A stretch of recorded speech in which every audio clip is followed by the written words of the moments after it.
How to add voice in Character AI. Hello everyone, welcome back to the channel, and in this video I'm going to show you how you will be able to add voice into Character AI.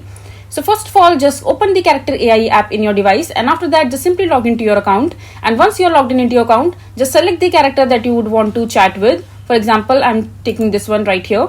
And once you're in the chat box, and over here you will be able to see the three dot menu icon from the top of the chat. Just simply tap on it, and after that the chat setting will open up for you, in which you will see different options like enable character voice, save and start, and other options. Just simply click on enable character voice, and this will enable the voice in the character that you are talking to. And simply now on the chat box, just simply write send me your voice and send the message. So when you send the message that send me your voice, the Character AI will send you their voice and you will be able to listen it properly. And if you want to send your voice to the character that you are talking to, just simply click on this microphone option from the chat box itself, and after that just allow the permission, and you can start talking to the Character AI. So this is basically how you will be able to send your voice to your Character AI. I hope you find this video to be helpful. So that is it for this video. If you find this video to be helpful, make sure to hit that like button and don't forget to subscribe to our channel for more such informative videos, and I'll see you the next time.